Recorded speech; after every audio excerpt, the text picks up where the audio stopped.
जिनकी पवित्र पावन कथा सावन के महीने में श्रावण के इस अवसर पर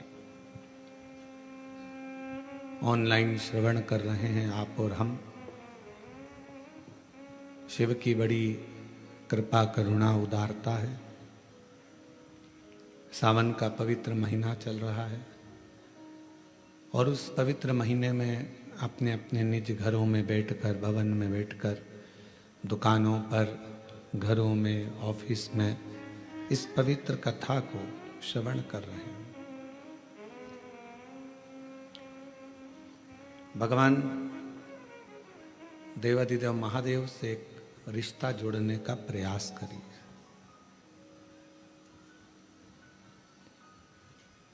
जैसे एक इत्र की छोटी सी बूंद हमारे पूरे कमरे को महका देती है।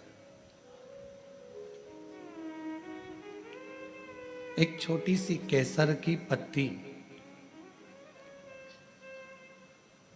और वो पत्ती भी बहुत बड़ी नहीं होती है, छोटी सी।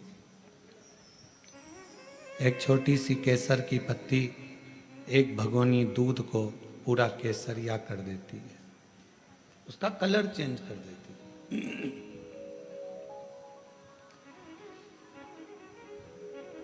एक बूंद नींबू की बड़े सारे पात्र में रखे हुए पूरे दूध को फाड़ देती है। थोड़ा सा राई जीरा का बघार पूरी दाल में स्वाद ला देता है। हम आपसे ये नहीं कहेंगे कि आप बहुत सारी भक्ति करो या बहुत सारा भजन करो या बहुत सारा भगवान के मंदिर में जाकर बैठो या बहुत समय तीर्थ में जाकर बैठो। आप तो थोड़ा सा, एक बूंद इत्र के बराबर, एक केसर की पत्ती के बराबर, थोड़ा सा राई जीरे के बराबर, थोड़ा सा नींबू की एक बूंद के बराबर, थोड़ा सा भजन, बड़े पात्र में थोड़ा सा जामन पूरे पात्र को जमा देता है, थोड़ा सा बघार पूरी दाल में स्वाद ला देता है, थोड़ा सा केसर पूरे दूध को केसरिया कर देता है, थोड़ा सा इत्र पूरी घर को सुगंधित कर देता है। उसी तरह श्रावण महीने में अगर एक अंश मात्र भी हमने शिव का नाम लिया तो पूरे जीवन भर हमें सुख प्रदान कर देता है। पूरा जीवन, हमारे संपूर्ण जीवन का एक आनंद देने के लिए ये श्रावण का महीना आता है। कल आपने और हमने कथा में सुना था, श्रवण किया था कि माँ प्रसूति ने पूरे सावन के महीने में भगवान शिव की आराधना करी है। केवल माता सती ने ही नहीं, केवल माता पार्वती ने ही नहीं, केवल महागौरी ने या कुष्मांडा ने या चंद्रघंटा ने या स्कंदा ने ही नहीं, सती माता की माता माता प्रसूति ने भी शिव की आराधना करी। और क्यों करी? शिव महापुराण में 2 शब्द दिए हैं कि भगवान शंकर की आराधना करने वाले को भोग का भी सुख होता है और मोक्ष भी प्राप्त होता है। भोग से मतलब क्या है? कोई कामना, आपके जीवन की कोई कामना हो, आपके जीवन की कोई उम्मीदें हो, मुझे ये प्राप्त करना है, मुझे ये प्राप्त करना है, मुझे ये लेना है, मुझे ये प्राप्त करना है, वो उम्मीद, वो कामना है।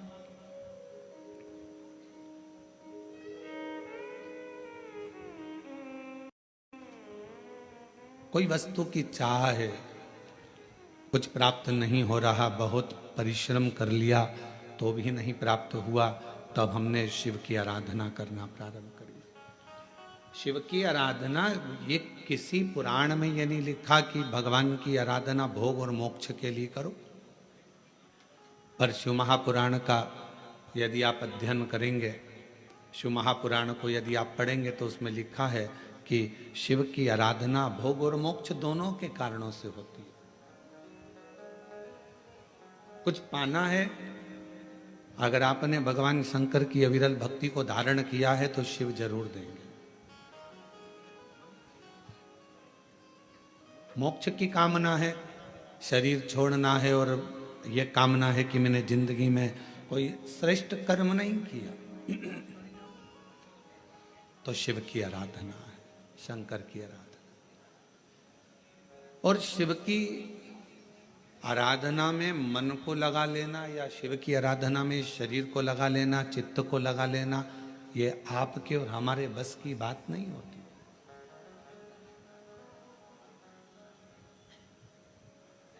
हम आज आशीष जी को कह रहे थे, आशीष जी दुर्गेश शर्मा जी को साधुवाद दूंगा, जिन्होंने शिव के लिए, शिव महापुराण के लिए कम से कम त्याग रखा कि मैं तत्व हमारे कोरबा में ना हो जाए, तब तक उसका स्मरण ना। एक उपासना का फल व्यक्ति को मिलता है,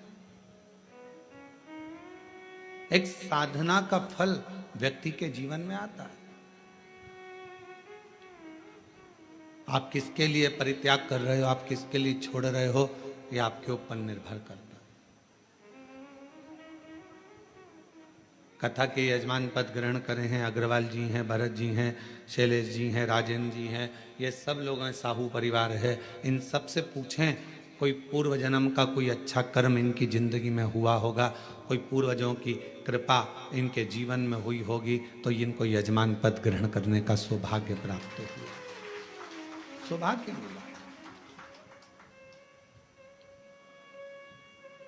शिव की भक्ति, भगवान शंकर से एक रिश्ता, केवल माता सती ने ही शिव की आराधना श्रावण महीने में या पार्वती जी ने ही शिव की आराधना श्रावण महीने में नहीं करी। सती माता की माता स्वयं प्रसूति जी ने भी श्रावण महीने में शिव जी की आराधना केवल एक कामना से करी। एक कामना थी माता प्रसूति की, क्योंकि उनके पति को श्राप लगा था कि इसका शिश कटेगा, दक्ष प्रजापति को मरना होगा, और जब सिर कट जाता है तो मरना निश्चित हो जाता है। अब उनको मालूम था कि मेरे पति का शीश कटेगा, तो अभी शीश को कौन जोड़ सकता है। तो सती माता की चित्त वृत्ति में था कि कोई इस काल को पलट नहीं सकता, समय को, घड़ी को, काल को पलटने वाला यदि कोई एक है तो वो देव अधिदेव काल अधिपति महाकाल। अकाल मृत्यु वो मरे जो काम करे चंडाल का, काल उसका क्या बिगाड़े जो भक्त हो महाकाल का। जो शिव की आराधना करता हो, शिव की साधना करता हो, शंकर की भक्ति करता हो, शिव उपासना में लगा रहता हो, भगवान शंकर के गुणगान में लगा रहता हो, उसका काल टालने का कार्य स्वयं शिव करते। मार्कंडे बाबा का करा, राजा श्वेत का करा। ये काल टालने का काम उनका है, समय टालने का काम शिव का है। और मैंने तेरे ही भरोसे बाबा, तेरे ही भरोसे हवा बिच उड़ती जावागी, बाबा डोर हत्तो छड़ी नामे कटी जावागी।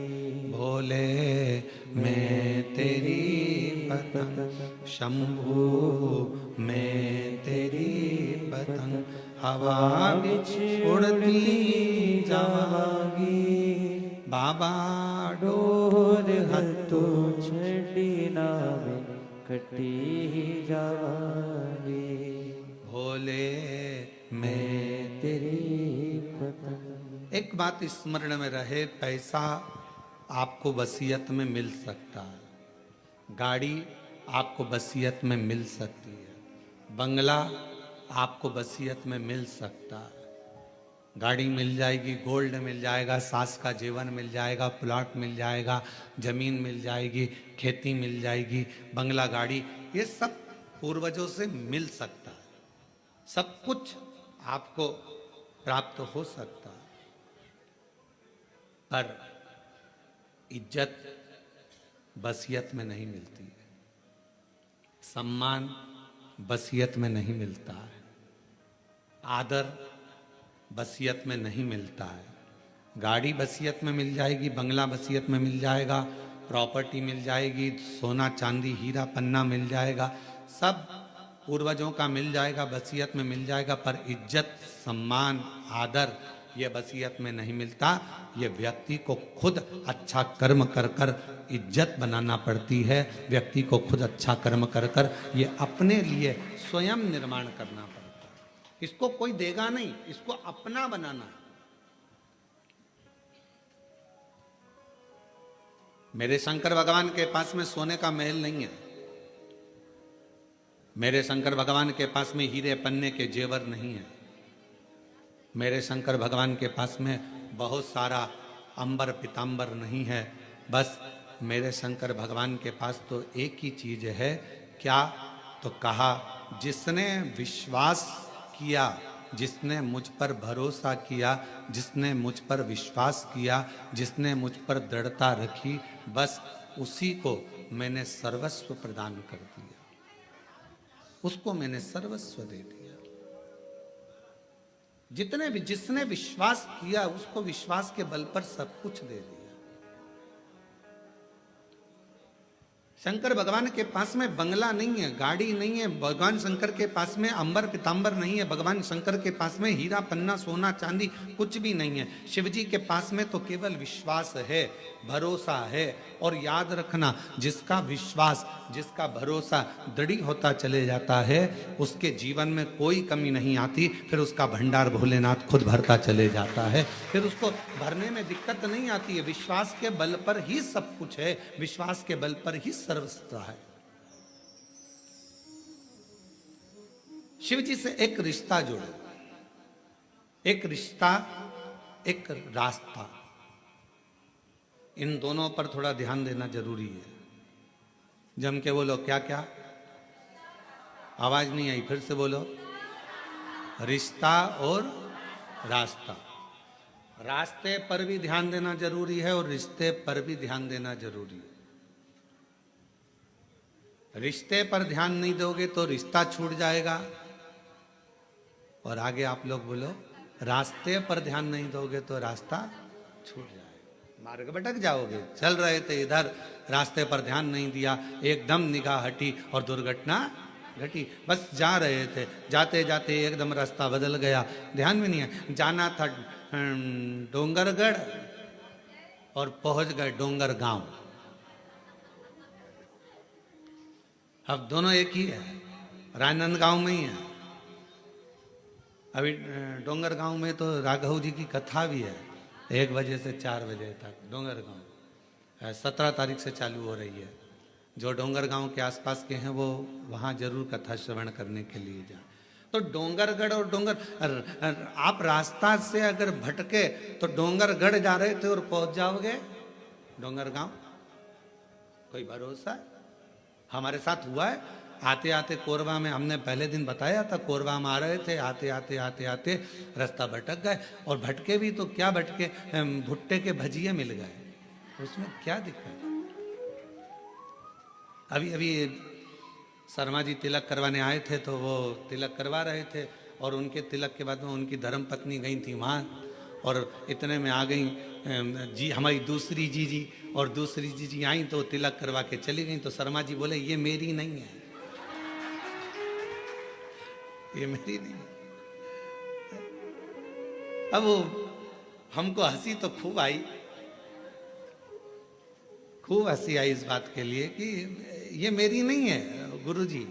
और एक बार नहीं 3 बार बोले महाराज। तो रिश्ता और रास्ता ये दोनों जल्दी भटक जाता है, और रिश्ते पर भी अपनी दृष्टि रखना और रास्ते पर भी अपनी दृष्टि रखना।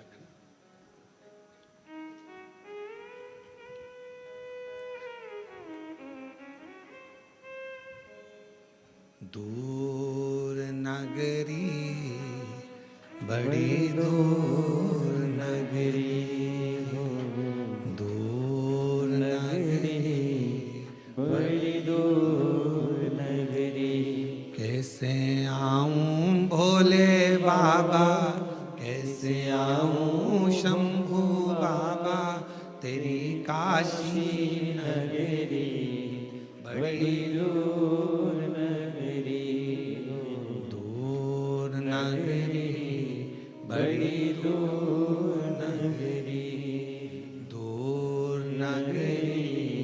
बड़ी दूर नगरी। कैसे आऊं भोले बाबा, कैसे आऊं शंभू बाबा, देवघर नगरी बड़ी दूर नगरी। देवघर नगरी बड़ी दूर नगरी। धीरे धीरे चलूं तो कमर मोरी लचके, धीरे धीरे चलूं तो कमर मोरी लचके। झटपट चलूं तो, झटपट चलूं तो झलकाए गगरी बड़ी दूर नगरी। दूर नगरी बड़ी दूर नगरी। कैसे आऊं भोले बाबा, कैसे आऊं शंभू बाबा, तेरी काशी नगरी देवघर नगरी। इस जीवन का दो क्रम स्मरण में रखना और उस पर निगाह रखना, एक रिश्ते पर निगाह रखना और एक रास्ते पर निगाह रखना। कभी भी छूट सकता। एक धर्म पत्नी को चाहिए कि अपने रिश्ते पर ध्यान रखे। पति से कोई ऐसा शब्द का संबोधन ना हो जाए जिससे ये रिश्ता टूट जाए।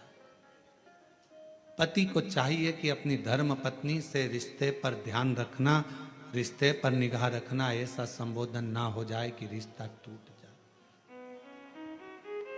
आज के समय में रिश्ते पर ध्यान नहीं दिया जा रहा, बहुत कठिन है। पूरी सोशल मीडिया को खोलकर देखो, रोज अखबार को खोलकर देखो, रोज तुमको रिश्ते टूटते मिलेंगे। एक पति ने पत्नी को मार दिया, एक पत्नी ने पति को मार दिया, एक भाई ने भाई को मार दिया, एक ने ऐसा कर दिया, एक घुमाने ले गई थी महामारी आई, दूसरा वहां गया था वहां मर गया, तीसरा ऐसा कर गया। रिश्ते कलिकाल में, आज के समय में रिश्ते ऐसे टूट रहे हैं कि जैसे फूल डाली पे से टूटता है। निवेदन है कि रिश्ते पर ध्यान देना जरूरी है, रिश्ते पर निगाह रखना जरूरी है। अगर रिश्ते पर निगाह नहीं होगी तो वो टूटता चले जाए, छूट जाएगा। रास्ते पर भी ध्यान देना जरूरी, रास्ता छूट जाएगा। और दोनों चीजों का एक सार तत्व है। शिव महापुराण की कथा कहती है कि रिश्ता शिव से अगर तुमने जोड़ा है, भगवान शंकर से अगर रिश्ता जोड़ा है। कई माताएं कहती हैं हमारा मन, हम 1-1.5 महीना तो पानी चढ़ा लेते हैं, 1-1.5 महीने बाद हमारा मन उचिष्ट हो जाता है गुरुजी। हम कहीं चले जाते हैं तो फिर हमारा मन नहीं कर पाता मंदिर जाने का, हमारा मन उचिष्ट हो जाता है। शिव महापुराण की कथा कहती है अगर आपने जिंदगी में एक बार भी जल चढ़ाना प्रारंभ कर दिया, तुम भले शंकर जी से रिश्ता तोड़ लो पर मेरा महादेव तुमसे कभी रिश्ता नहीं तोड़ेगा, मेरा शिव तुमसे कभी रिश्ता नहीं तोड़ेगा। बोल बम का नारा है, सारी समस्या का हल। मेरा शंकर भगवान आपसे रिश्ता नहीं तोड़ेगा, आप भले रिश्ता तोड़ लो।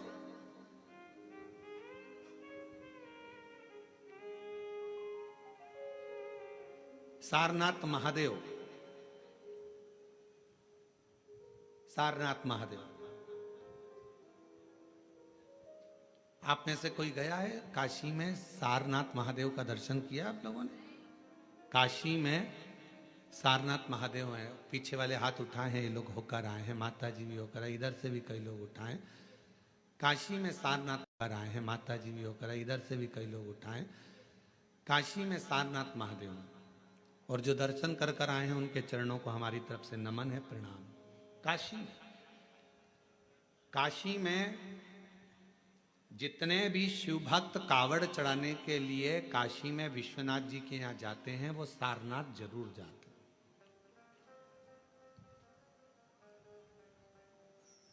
कौन है ये? कहा एक सारंग ऋषि काशी के नजदीक में रहते थे।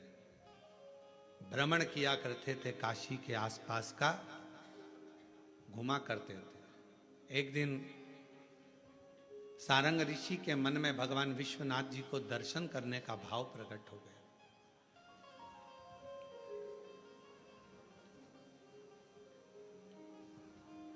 काशी से थोड़ी सी दूरी पर इनका निवास था। काशी में प्रवेश नहीं करते। अब भगवान शिव की आराधना कर रहे, साधना कर रहे, और काशी में फिर इनके मन में आया कि भगवान नहीं दर्शन दे रहे तो मैं काशी में जाऊंगा, पर शिव मुझे दर्शन दे, मुझे निमंत्रण दे तो मैं काशी में जाऊं। अब शिव महापुराण की कथा कितनी बड़ी बात कहती है। स्वयं तुमरुका जी ने चंचुला देवी से कहा, जिसका पति प्रेत योनि में पड़ा था, मुक्ति के लिए साधन कर रही है चंचुला। ईसर जी गोरा जी यजमान बन कर बैठे हैं, और उस समय पर तुमरुका जी बोल रहे हैं चंचुला देवी से, चंचुला काशी की धरा पर शिव महापुराण में और भगवान शंकर के मंदिर में वही पहुंचता है जिसको शंकर भगवान हाथ पकड़कर लेकर जाते हैं, जिसको भगवान ओघड़दानी भगवान शिव लेकर जाते। ये कथा ऑनलाइन चल रही है, आस्था चैनल पर आप लोग कथा को सुन रहे हैं। कोरबा छत्तीसगढ़ की ये कथा है। जिस होटल में कथा हो रही है इसमें इतनी कैपेसिटी नहीं है बैठने की। महाकाल सेवा समिति ने जितनी व्यवस्था करी है उसके अनुसार जो बैठ सकते हैं उनकी व्यवस्था है, पर ज्यादा लोग इसके अंदर नहीं आ सकते, इसलिए इस कथा को ऑनलाइन रखा गया पानी कीचड़ को देखते हो।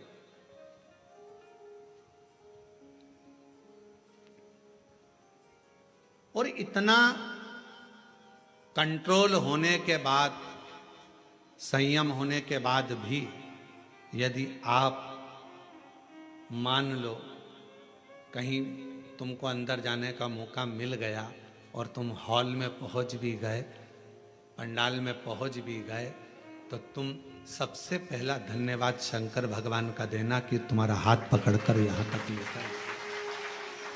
साधुता उसको देना। तुमरुका जी चंचुला देवी से कहते हैं, काशी में प्रवेश बिना शंकर की आज्ञा के कोई नहीं। शिव जी हाथ पकड़ेंगे तो कोई काशी जाएगा, शिव जी हाथ पकड़ेंगे तो कोई शिवालय जाएगा, शिव जी हाथ पकड़ेंगे तो कोई शिव महापुराण तक जाएगा।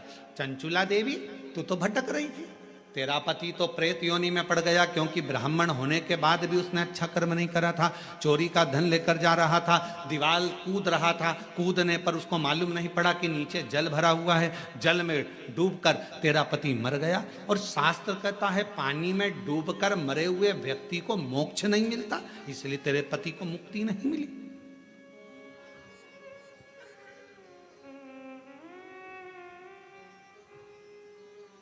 पानी में डूबकर मरे हुए व्यक्ति का मोक्ष नहीं है, यह हमारा शास्त्र कहता है। और तेरे पति को मुक्ति नहीं मिली, तेरा पति बिंदुक प्रेत योनि में भटक रहा था।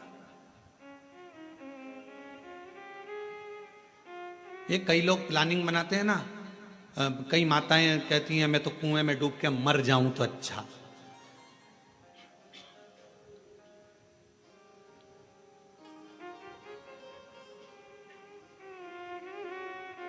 रस्सी से लटक जाऊं तो अच्छा, गाड़ी के नीचे आ जाऊं, तालाब में कूद जाऊं, ये सब ओल्ड फैशन है। ये कोई सुसाइड करने का न्यू फैशन है क्या? ये तो सब सुसाइड के ओल्ड फैशन है। कुछ नया फैशन लेकर आओ। रस्सी से टंग जाना ये भी ओल्ड है, पानी में कूद के मर जाना ये भी ओल्ड है, दवाई खा के मर जाना ये भी ओल्ड फैशन है, गाड़ी के नीचे आ जाना ये भी ओल्ड। न्यू फैशन सुसाइड लाओ। अगर सुसाइड करना ही है तो न्यू फैशन लेकर आओ। और वो नया फैशन कौन सा है? तो वो नया फैशन ये है, कितना भी दुख आ जाए, कितनी भी तकलीफ आ जाए, कितना भी कर्जे में डूब जाऊं, चाहे कितनी भी परेशानी में आ जाऊं, ऐसे मरने वाली नहीं हूं। छाती पे सबके मूंग दलूंगी, मेहनत 4 गुना करूंगी, मेहनत 4 गुना करूंगी, सबकी छाती पे यही मूंग दलूंगी। कोई कितनी भी गाली दे, देसी घी की रोटी मल मल के खाऊंगी और खूब दमदारी से जिंदगी जीऊंगी। मरूंगी काय को?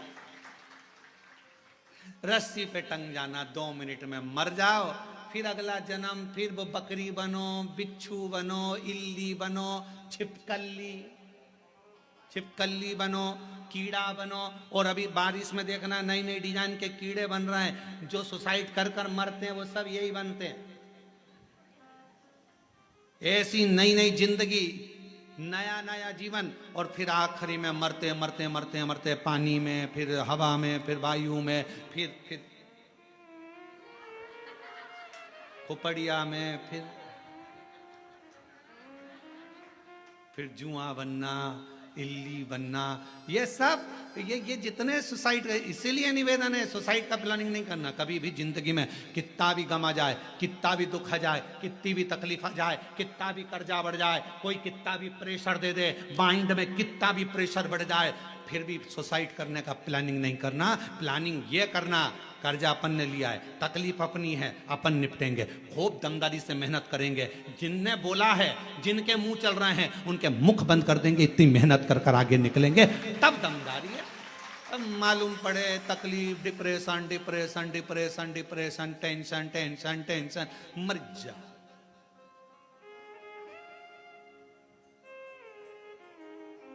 अब ईमानदारी से बोलो, तुम लोगों से ज्यादा टेंशन तो सीवर वाले महाराज को रहता होगा। कोई इधर से कुछ बोल रहा है, कोई उधर से कुछ बोल रहा है, कोई उधर से कुछ बोल रहा है, कोई उधर से कुछ बोल रहा है। इसके बाद भी आग लगे बस्ती में, अपन रहो मस्ती में। शंकर के भक्त हैं, मट्टी का शरीर है, एक दिन शमशान जाएगा, राख का ढेर बन जाएगा। जो मरने के बाद इकट्ठे होते हैं, परिवार वाले, कुटुंब वाले, मोहल्ले वाले, मरने के बाद इकट्ठे होते हैं। अगर तुम्हारे जीते जी इकट्ठे होकर तुमको आगे बढ़ा दें, तो मरने के बाद इकट्ठा होने की जरूरत ही नहीं पड़ती। ये परिवार, ये कुटुंब, ये नाते, ये रिश्ते एकाग्रित कब होते हैं? जब व्यक्ति मर जाता है। जब तकलीफ में था खड़े हो जाते, जब दुख में था पूरा मोहल्ला एक हो जाता, जब तकलीफ में था पूरा परिवार एक हो जाता। तो व्यक्ति इतनी जल्दी मरता नहीं, उसकी उम्र बढ़ जाती, थोड़ा और 2-4 साल जी लेता। रे तुम एकाग्रित तो होते, तुम इकट्ठे तो होते, पर तुमने उसको टॉर्चर कर कर कर, कोस कोस कर, अपशब्द कह कह कर उसको मार दिया। और बाद में जब मर गया, पूरा गांव, पूरा मोहल्ला, पूरी कॉलोनी इकट्ठी है। अब सब कह रहा बेचारा बहुत अच्छा था। अब समझ में आया जब फोटो पे माला चढ़ गई, बहुत अच्छा, जिंदगी बड़ी अच्छी। प्लानिंग मत करो, ये ओल्ड फैशन है। रस्सी में टंग जाना, पानी में डूब के मर जाना, ये सब ओल्ड है। न्यू फैशन तो ये है, खूब खाओ, शिव नाम गाओ, छाती पे मूंग दलते जाओ, अपना काम करते जाओ, अपनी मेहनत। कई बच्चे कहते हैं, हमने देखा कोटा साइड में जब बच्चे कोचिंग करने जाते हैं, कोचिंग में पास नहीं हो पाते, सुसाइड कर लेते हैं। उन बच्चों से निवेदन है, पढ़ने बैठे हो ना, तुम्हारे पिता के पास कोई प्रॉपर्टी की कमी तो नहीं है? अगर कमी होती तो तुम्हारे पिताजी कोटा तुम्हें पढ़ने ही नहीं भेजते। तुम्हारे पिताजी के पास कमी होती तो रायपुर पढ़ने नहीं भेजते। तुम्हारे पिताजी के पास कमी होती तो कोरबा पढ़ने नहीं भेजते, बिलासपुर नहीं भेजते। तुम्हारे पिता के पास पैसा होगा तभी तो पढ़ने भेजा होगा। तो क्यों सोचना नंबर कम आ गए, फेल हो गया, जॉब नहीं लगी, मर गया। अरे भाई इतनी सी बात, और मेहनत कर, 4 गुनी मेहनत कर, परिश्रम 4 गुना कर। दुनिया की ऐसी कौन सी कुर्सी है जिस पे मनुष्य नहीं बैठ सकता? बस आपका मेहनत और आपकी लगन। प्रधानमंत्री की सीट पर बैठने वाले व्यक्ति भी आपके बीच के होते हैं, मुख्यमंत्री की सीट पर बैठने वाला व्यक्ति भी आपके बीच का होता है, विधायक की सीट पर बैठने वाला व्यक्ति भी आपके बीच का होता है, सांसद की सीट पर बैठने वाला भी आपके बीच का होता है, महापौर पार्षद की सीट पर बैठने वाला भी आपके बीच का होता है। और एक ना एक दिन अगर आपने मेहनत कर ली तो आप भी कलेक्टर और एसपी की सीट पर बैठ सकते हो, ये निश्चित है। परिश्रम करिए, मेहनत करो, पढ़ाई को 4 गुना करो, विद्याध्ययन 4 गुना करो, रात दिन एक कर दो, अच्छी एजुकेशन करो। क्यों मरना? मृत्यु नहीं सार है। पानी में डूबकर मरने वाले की मुक्ति नहीं है हमारा। और अगर तुम लोगों ने प्लानिंग करी हो तो छोड़ देना, बिल्कुल मरूंगी नहीं।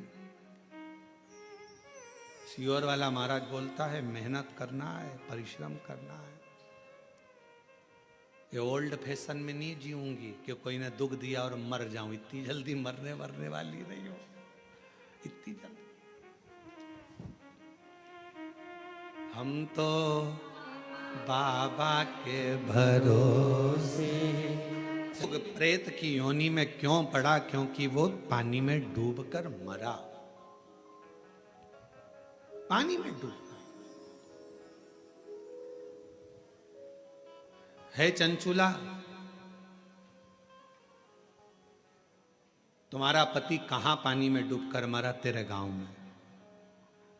तेरे गांव के लोग काशी में कथा दर्शन करने आ रहे थे, तो उन गांव के लोगों के साथ दर्शन करने काशी आ गए।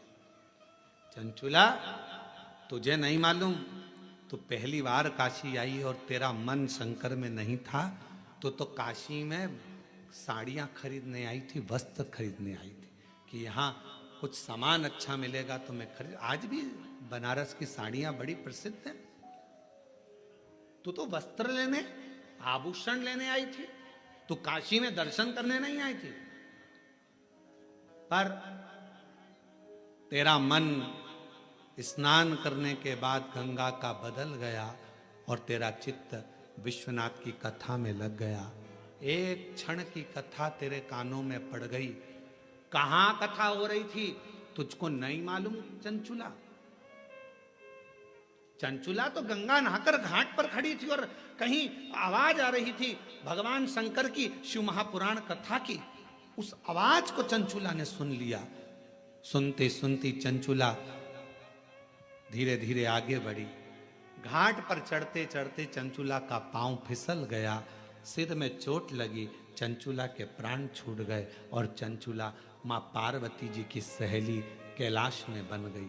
केवल शिव महापुराण का थोड़ा सा शब्द गंगा का स्नान कर कर आगे बढ़ रही थी, कानों में किसी के मुख से शिव महापुराण का शब्द चले गया था और चंचुला तेरे प्राण छूट गए और तू मां पार्वती जी की सहेली बन गई। चंचुला, विचार कर, कहाँ तेरा पति मरा, कहाँ उसका प्रेत योनि हुआ, कहाँ वो भटकता रहा, कहाँ तू काशी पहुंच गई, कहाँ तूने प्राण त्याग दिए और प्राण त्याग कर तू पार्वती जी की सहेली बनकर आज शिव महापुराण के यजमान बनकर कथा सुन रही। ईसर गोरा जी के साथ में, शिव पार्वती के साथ।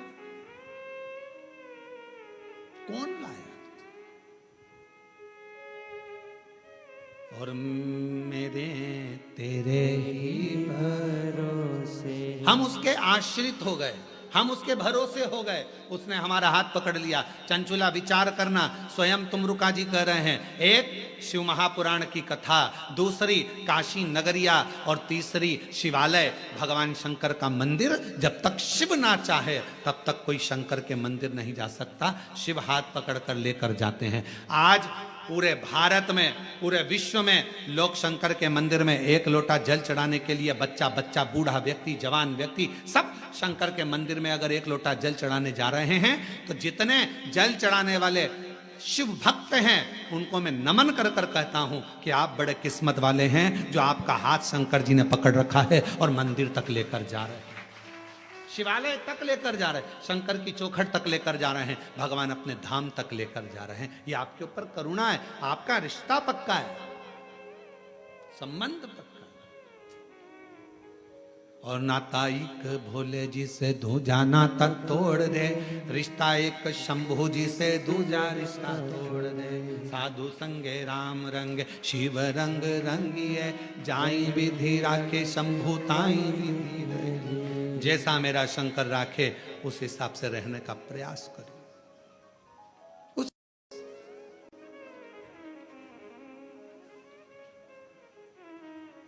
क्यों बैठे हैं? कई भक्त आए हैं भगवान शंकर की कथा सुनने के लिए, कोई कोई कामना लेकर, कोई कोई कामना लेकर।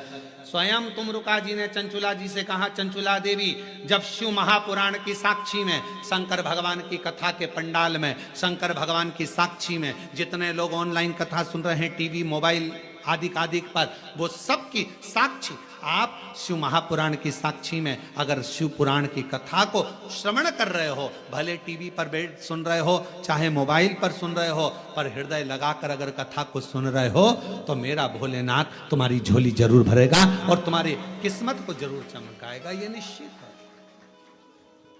वो शिव है। एक पत्र है, देखिए।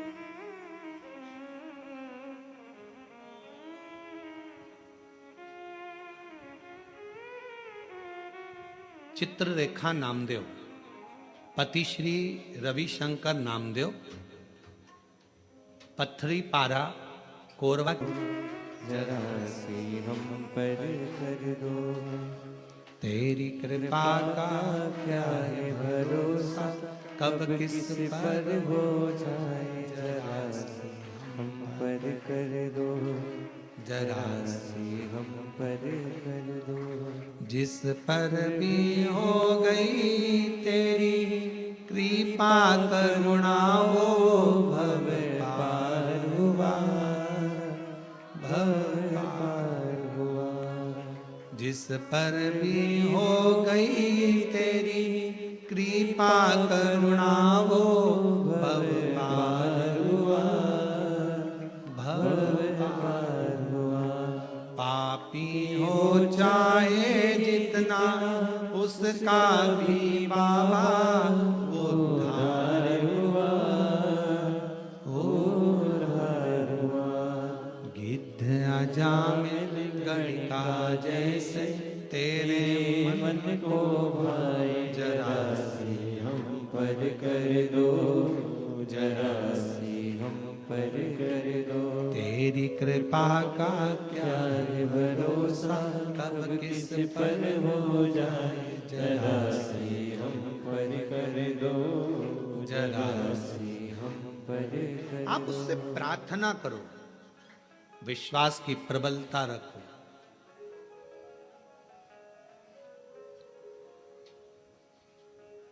आपने मंदिर जाना अगर छोड़ भी दिया,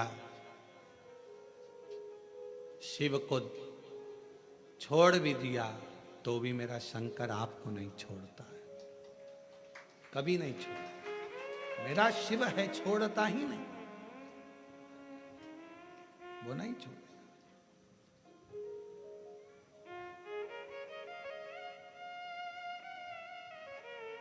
सारनाथ भगवान की कथा कर रही है। संगम ऋषि काशी के बाहर भ्रमण कर रहे हैं, काशी के अंदर नहीं आए। मुझे शिव बुलाएं, मैं काशी आऊं। क्या करते थे सारनाथ, संगम ऋषि क्या करते थे? काशी के अंदर अगर कोई दर्शन के लिए जा रहा है, छोटा सा झोपड़ा बनाकर उसको उस छोटे से झोपड़े में रुकाकर उसको हाथ जोड़कर कहते, क्या प्यास लगी है, भूख लगी है, कुछ टिक्कड़ बना दूं, कुछ पानी पिला दूं? पूछते थे।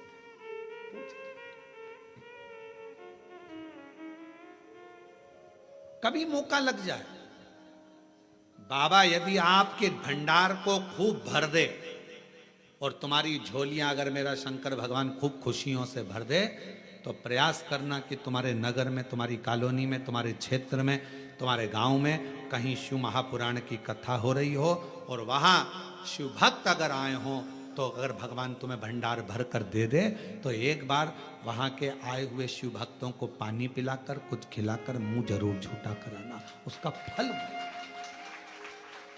उसका बहुत फल है। आप लोगों में से कई लोग अमरनाथ भी गए होंगे कभी ना कभी, पहले कोई गया है अमरनाथ जी? अमरनाथ जी गए हो आप लोग? तो अमरनाथ जी गए होगे तो वहां बड़े बड़े लंगर चलते हैं, बड़े बड़े भंडारे चलते हैं। भूखे को भोजन, प्यासे को पानी, जय बाबा बर्फानी, जय बाबा बर्फानी। वहां लंगर चलते हैं, बड़े बड़े भंडारे चलते हैं। क्यों? क्योंकि बाबा उनको उतना दे देता है, फिर भंडारा कर कर जाते हैं, फिर दे देता। मुख झूठा जरूर।